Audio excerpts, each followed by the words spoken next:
right, you guys ready? You guys ready? I'm Let's ready. school your ass in clapping.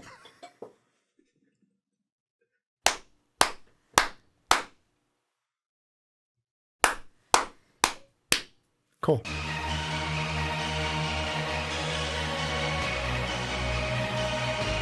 This podcast is brought to you by Most Valuable Podcasts, leading the league in podcasting entertainment.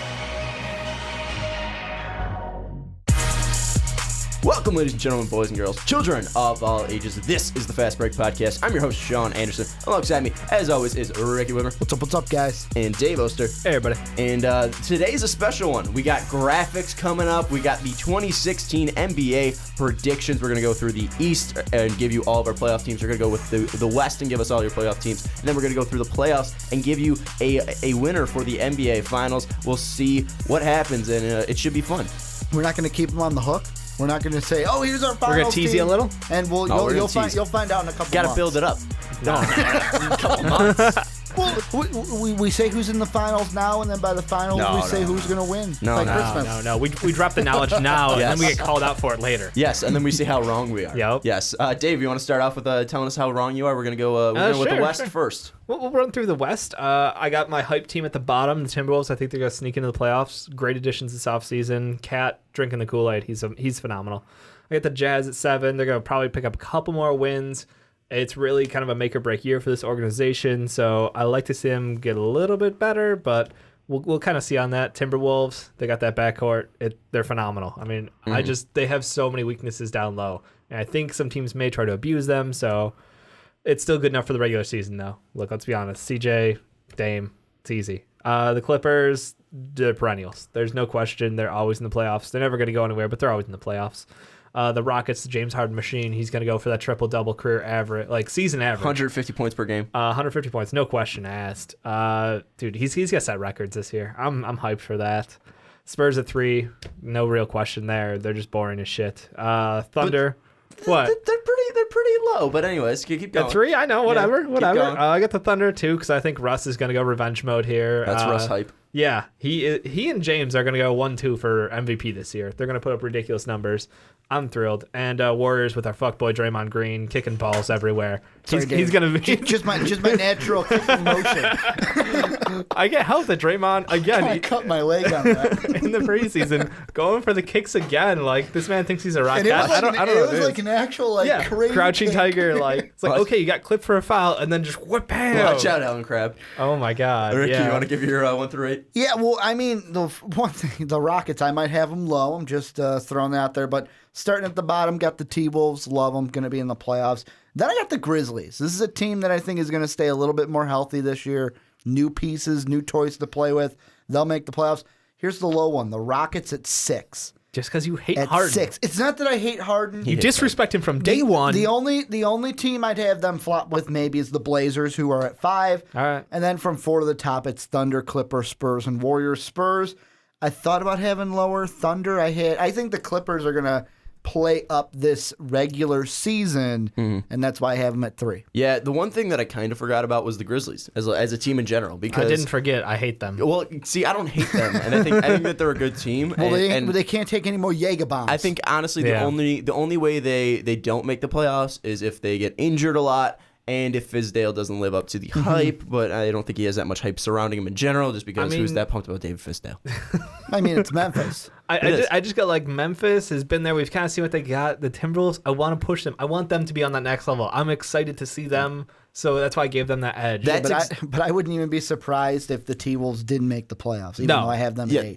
That's exactly with my playoffs. Is Memphis is most likely going to make it, but let's run down mine. No surprise at the top. We got the Warriors. The 2, the Spurs. Again, they're an older team, but they still won 67 games last year, so it's hard not to put them at 2. Yep. 3, I got Revenge Russ at 3 with the Thunder. 4, I got James Harden and the Machine at 4. 5, I got the Trailblazers. 6, I have the Clippers. I think that they're still going to be good enough to make the playoffs. I think that they just might fall off a little bit and go through some injuries because obviously Chris Paul was injured during the playoffs. Blake Griffin, they seem like they've been dealing with injuries, so I feel like they might have a slow regular season. 7, I have the T-Wolves. Apparently, I'm the highest on the T-Wolves, and I think I'm pretty actually confident in them making it. That's only because who you got at 8. Well, let's be honest. I'm pretty confident at them making making the 7th seed because, I mean, Cat looks stupid good. Yeah, but Wiggins from a is 29-win team to a 44, 43. I think they can make the jump. You might need more. I think they than can that make in the jump, West. to be honest with That's what I'm going. It's I'm not like, a 40. It's not a 41-41. It is. It is. That's what is made it last year. Okay. I'm thinking 41-41 made it last year. I'm thinking for the of Rockets. I'm thinking of the East where it used to be like teams under 37, 500 yeah. used to Yeah, make we it. used to be able to give away 37 wins to get in there. Yeah. Well, one thing that I'm kind of looking at here is I'm kind of looking at the Bulls in 2007 2008 when they make that jump. They went from 33 wins to 41 wins. I think they could possibly do it. Or even 2009 to 2010 when they brought in Thibodeau, they went from 41 wins to 62. So I feel like they can make the jump with Tibbs. So it's hard to disagree with that. I feel I'm confident in the T-Wolves. They're probably going to be wrong, and the Grizzlies are probably going to make it over one of these teams, either the Timberwolves, who I have at 7, or the Utah Jazz, I have at 8. I believe in the Jazz. I think that they're a well enough team to make this. I think their pride jerseys are terrible with the sleeves. It basically looks like a soccer team. Whatever. You hate it. But I think that possibly it's going to be the Jazz or the Grizzlies at the 8th seed there. But let's talk real quick. What team is kind of the most surprising that you heard from either one of us? I think the Rockets being as high as a top 4. Yeah. Why is because like the 1-2 with Dave, the Thunder being 2 at first, I can see it. Mm-hmm. But then I had to go Warriors Spurs because the thing I thought of was at first I wanted to put the Spurs down to 4. I wanted to put the Clippers and the Thunder above them. Yeah. And then I was like, you know what? Yeah, they lost Timmy D. Yeah, they lost Flappy Ear McGee. Boban. And I was like, you know what? They're not going to take that big of a step back. They're a well-coached team. They're a well-oiled machine. And Popovich knows how to manage his players for an 82 season. Number 2 team behind the super team. Then it got tricky. I think the Clippers are going to step up this year. I think that guys like Blake Griffin, Chris Paul, maybe playing for auditions somewhere else in the future. Have you given any credence to the or validity to the possible trade rumors of renting Rudy Gay for the season? For the Clippers? Yes. At this point, if it's going to help you, why not? They need a small forward. Why not? That's been their kryptonite all along. But the initial discussion was, is it worth a first-round pick for a 1 season of Rudy Gay? Mm-hmm. And I don't know if that's. I mean, it's this Clippers team. They have to decide: are you going to move forward? Because if you do that, that's your mortgaging the future. And if you have a chance of people walking on you, I think the future's it's a big now. step to take. The future's now because if you guys don't do anything, the thing with Chris Paul and Blake Griffin that they both have similarly in their contracts is they could be gone after this season. Yeah. They have early terminations. Yeah, but think both about how them much for of a next catastrophe year. that could be if everybody walks on you after you get up here first. It's one of those things of how, like, the only thing that would make that a bad move is if you play the Warriors and then lose. Yeah. Because the Warriors are the team where you got, like, with the Clippers, you got to get through everyone else. Rockets, Spurs, Thunder. I'll even throw the Rockets in there. You got to get through them. Then you got to play the super team. And, I mean, to me, I'm high on the Clippers this year, as you guys will see later. I think they're going to step up a little bit this year. However, it's going to be interesting to see what Dave said. Do Russ and Harden just ball out? Well, that's the thing is I think that the reason I have the Rockets so high and the Thunder so high is because it's a star-driven league. We talked about this so many times in our positional rankings, rankings, not rankings, rankings. Is that it's a star-driven league, and you have one of the best players in the league in James Harden and Russell Westbrook, and you don't need that much around them because they can do so much by themselves. But even with the Rockets added, you add a guy who can shoot like Ryan Anderson. You have a guy who can shoot like Eric Gordon. I love the addition of Ryan Anderson. Yeah. I think he absolutely makes this offense deadly. And I mean, we joked about it, like 150 a game. They're probably going to be averaging about 110, 115, no doubt. And dead serious. That will be their average this year. And I'm excited. I seriously think James Harden will average a triple-double. I think it's gonna be incredible. Who's more likely to average triple-double, Russ or James Harden? I don't think we ever had this discussion. I think Harden is because of the excellent shooting around him. Russ has to work with bigs, and Russ has more pieces. Yeah, but that's high percentage right there. Those are high percentage shots. Those but it takes them a little more time to set up. You lose the assist if they have to bounce it around a little. Yeah, but Russ is going to take people away from the basket. They're going to be wide open. I'd for a like dunk. to think so, but we'll see. We'll see. Yeah. Either way, you can't go wrong. It's one of those like who says no. Yeah, you're taking Harden. Who are you taking? And the big thing that I'm going to take Russ. I think that he's going to be I'll take Russ for end of the season success. I'm going to take James Harden for the stats. That's how I'm going to do it. Because Russ has He has Adams, he's got Cantor, he's got Oladipo, he's got Sabonis if he comes and develops in his first year. He's got pieces around Kyle him. Singler. The worst. Don't sleep on him. The worst. What shooting guard is he? Small forward. Whatever. He was the worst in our rankings. But with the Rockets, I just feel like I asked myself the question: James Harden, are we going to look at him and go, great regular season, but he's not a guy to lead a team to a championship. He's not a guy to do this, and that's why, like in the 1 through 8. Is 4 a little bit high for me? Yeah, only because I'm a little bit higher on the Clippers. Yep. But I could see it. But then it's like, okay, what are you going to do after that 4? That's the big question with James Harden. Can you lead a team because you left the Thunder because you wanted the big paycheck? Well, if you want that big paycheck, you got to earn that you are a star and you can lead a team to a ship. That's the one thing with the Clippers is that I just feel like that they are. I just feel like injuries are going to hurt them, and that's why they're so low at 6. Is I just feel like something isn't going to go their way in the regular season, and that's why they'll slip down. Every I don't year think they're a something bad happens. team. They're a cursed team. Yeah. In the NBA, they are a cursed team. It's injury. It's a guaranteed thing. It's like clockwork. I don't think that the pieces they have right now are enough to get them over the hill. And we've talked about this they're the multiple wrong times. pieces. Like they've got great They have great players, pieces, yeah. super talented guys, but like when you try to put it all together, like something's off. Like you feel like they're just like, nope, we got no corner piece, or we got something's missing. Yeah, it seems like you bought a puzzle and it's like 101 pieces when you need 102. And it's going to be interesting, too, with the Rockets, how Dan Antoni kind of transfers into this head coaching role.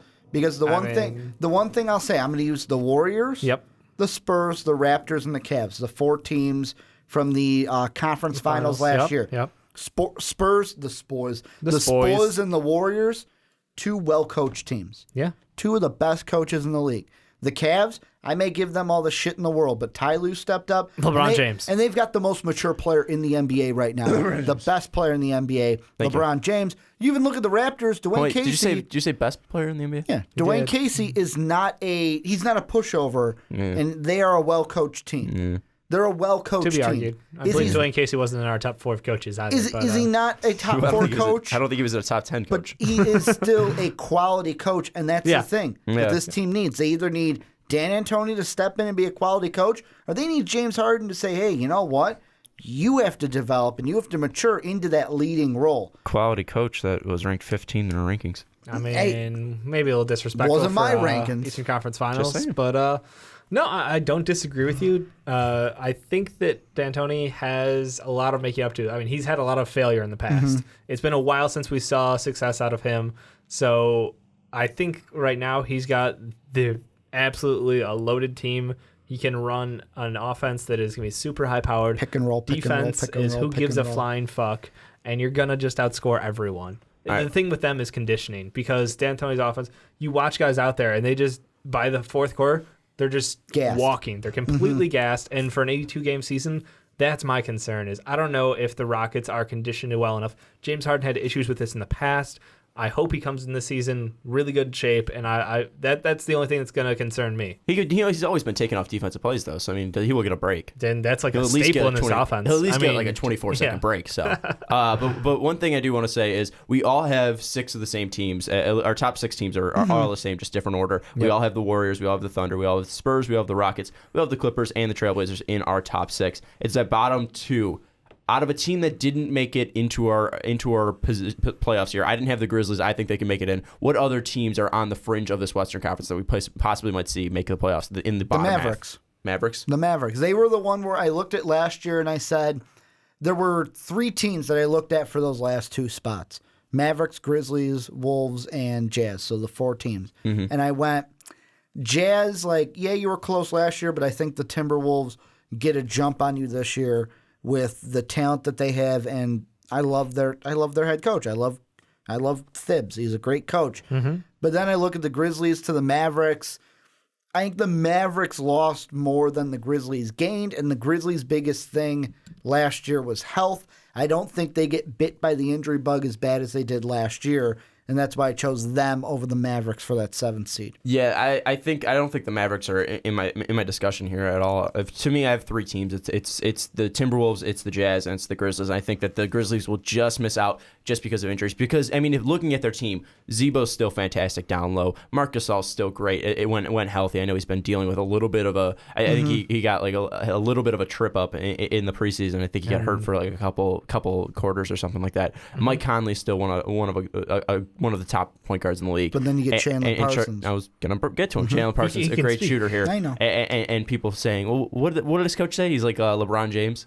Or just smaller. Oh, yeah. Like something like just that. Smaller. But I think that the injury bug will hurt them because Chandler Parsons does have injury problems. Marc Gasol obviously coming off an injury last year. Zebo is getting older. I think they're going to deal with that a lot. Dave, what are the teams that are your fringe? Yeah, no, I'm in the same boat. It's the reason I don't want to repeat anything, so I'm just going to go out and eliminate. Like, Sacramento is going to get wins because Boogie's the best center, the second best according to you this season, and it's easy. Denver, I think, is a team who will be close, but they're still going to be on the outside looking in.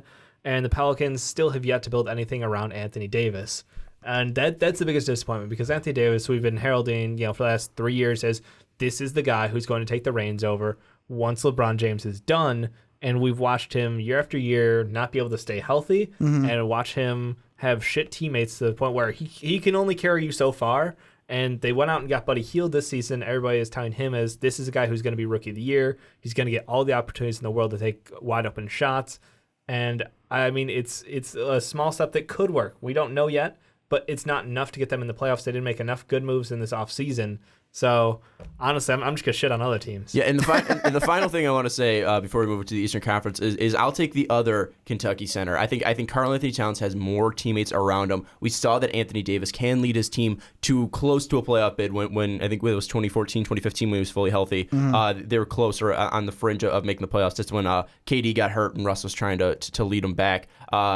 I think that Karl-Anthony Towns has that same magic that Anthony Davis does, but then you add the fact that you have Tom Thibodeau, you add the fact that you have Andrew Wiggins, you have the fact that you have Ricky Rubio, you have the fact that you have all these players like Zach LaVine, Shabazz Muhammad on this team. That's going to get them to the playoffs, and that's why I have the Timberwolves there.